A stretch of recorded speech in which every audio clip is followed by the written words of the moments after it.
On va voir les altcoins pour l'instant. C'est pas trop dans l'ordre, mais on peut le faire comme ça aussi. Où on avait vu le Altcoin Speculation Index, donc ça commence à remonter un petit peu, mais vous voyez qu'on n'a rien à voir, par exemple, avec la fin d'année.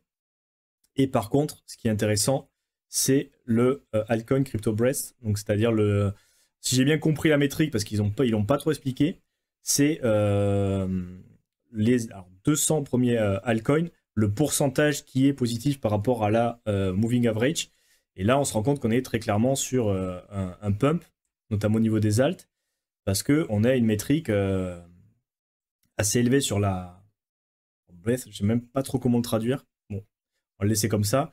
Mais ce qui est intéressant, ce que j'ai remarqué, c'est que en général, il y a cette métrique qui commence à augmenter et ça précède en général des pics sur les altcoins. Hein. Donc, c'est un bon indicateur que le marché des altcoins, on va pas dire qu'il est reparti, mais au moins, il se fait un peu moins saigner. Hein, parce que jusqu'à présent, on a eu un petit pansement sur nos blessures, mais on n'est pas vraiment ni retourné à ce que c'était le marché, notamment en décembre. Je pense qu'il y a beaucoup de projets qui sont encore bien dans le rouge, mais force est de constater que là, pour le coup, on a eu... regardez, hein, décembre, ça commence à se péter un peu la gueule, mais à partir de janvier, en fait, du 11 janvier jusqu'à... ça commence un petit peu, mais ouais, on a eu tout le début de l'année, tout le premier trimestre, en fait, où on aurait pu s'attendre historiquement à avoir une alt season. En fait, on n'a rien eu, c'était flat, flat, flat. Et là, ça commence à reprendre des couleurs avec le gros pump dernièrement. Et c'est hyper empirique parce que des fois, ça arrive un peu avant, mais en général, quand on a un Altcoin Speculation Index qui est aux alentours, voilà, c'est 60%, c'est ce qu'on avait, et même 64%. Là, ça s'excite un peu sur les altcoins, donc on n'y est pas du tout, mais à chaque fois, c'est précédé par des altcoins qui font quand même des beaux pourcentages. Ici, voilà, un pic à 61, juste avant, si on essaie de timer un peu, 1er janvier, 5 février, un mois. Là, il y en a eu un ici, juillet, septembre.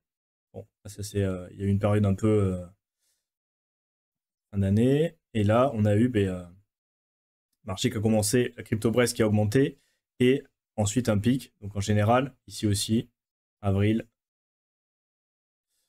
26 avril. Donc je ne vais pas vous donner d'interface, mais en général, le setup qu'on a sur cette métrique-là, ça,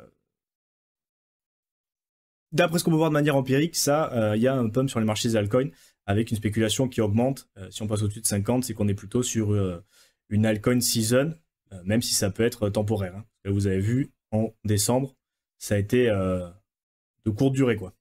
On va aller voir le retail. Pour l'instant, il n'est pas encore là. Hein. On va aller le voir. Si tu regardes Bitcoin, notamment Bitcoin, on va aller voir Ether aussi, je ne l'ai pas regardé d'ailleurs. Mais la métrique, très clairement, on a eu un pic en novembre, hein, et depuis, la trend, elle est très claire. Et même là, tu vois, où on est quasiment à la TH, hein, on est à un plus bas, alors pas historique, parce qu'on a eu des moments plus bas, mais très clairement, on est au ras des fraises, hein, alors qu'on est à des niveaux quasiment...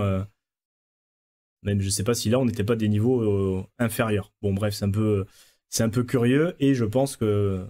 Moi, ma théorie, c'est que vraiment, c'est une fois qu'on aura pété les ATH, hein, sur Bitcoin, où là, ça reviendra. À voir si ça se matérialise. On va aller voir Ether. Je n'ai pas regardé la métrique. Regain d'intérêt, bon, pas non plus hyper violent, mais bon, sur ce cycle, pour l'instant, comme il n'a pas performé, ça n'a pas non plus été exceptionnel, mais on voit très clairement un pump important, les gens s'intéressent, donc ça, à s'y attendre aussi. Et après, on peut aller regarder le ranking de l'application Coinbase, hein, rappelez-vous cette métrique qui est assez importante pour la partie retail. On a 245, et si vous vous rappelez, enfin, si vous l'aviez suivi un petit peu, on était...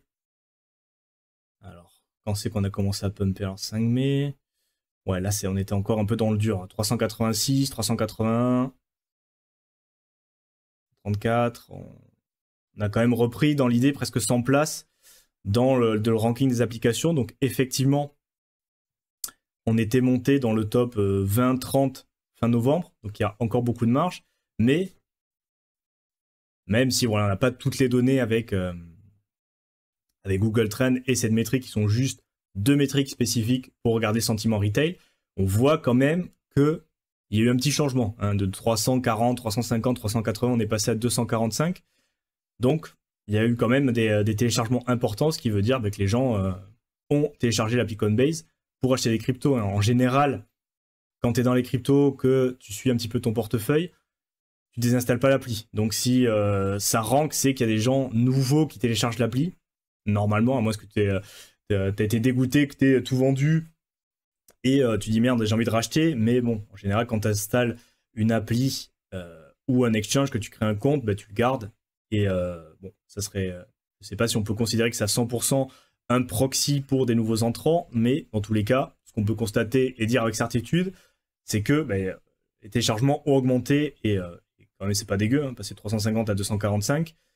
Donc voilà, il y a quand même du retail qui revient. C'est pas flat non plus, ça commence un petit peu pour l'instant.